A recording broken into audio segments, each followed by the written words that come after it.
Did you know that there was a Nazi rally in Madison Square Garden where 20,000 New Yorkers gathered to celebrate the rise of Nazism?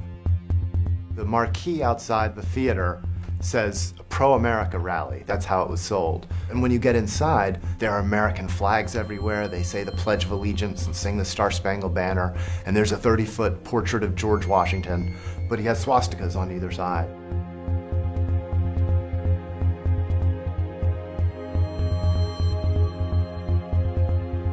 It seemed like something that, if it were true, everybody would know about. It would be a common part of American history. But I was wrong, and a number of archives had pieces of footage from the night, but nobody had pulled it all together. And when I sat down and started looking through, I was just stunned.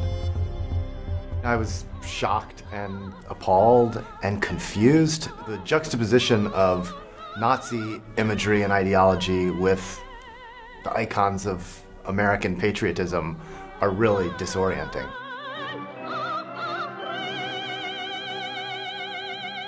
It's super dramatic. It was filmed in a way that was intended probably to be used for propaganda purposes. So it has a very dramatic feel, but it's very dark and it's weirdly familiar.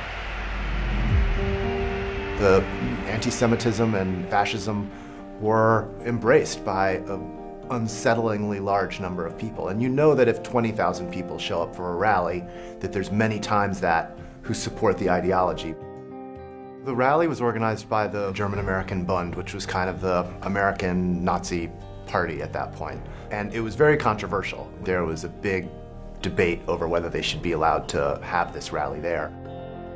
And the beginning of the film, the initial shots are of protesters outside who are shaking fists and yelling at what's going on in there.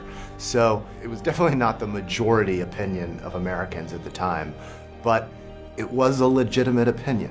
The speaker's speech begins with an attack on the press, and that's a classic thing for demagogues to do. He tells the crowd that they need to take America back from the Jews who are destroying it, and that we need to institute a Gentile-controlled United States. To me, the footage was kind of a metaphor for general demagoguery.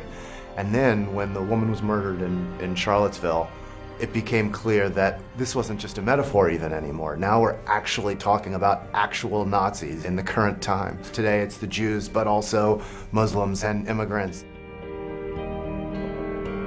There's an ideology of hate that even transcends Nazism. The Nazi Party is clearly a very fringe group in the United States, but the ideology of hate and the climate of anti-immigrant, anti-Semitic, anti-black feelings is very present and much bigger than any fringe Nazi party.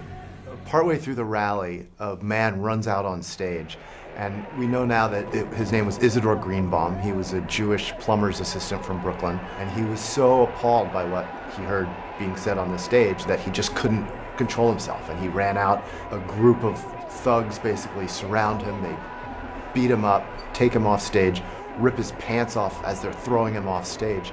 The most shocking and upsetting part of it is the reaction of the crowd. You don't see people who are upset or are concerned about a person who's just been beaten up in front of them. Instead, they're laughing and they're cheering and they're slapping high fives as if they're at a World Wrestling Federation match. And of course, it's something that we see today when you see these Trump rallies where people are punching cameramen or beating up protesters, and the crowd laughs, and the president sort of gives a little smirk or a cynical head shake, or worse, cheers it on.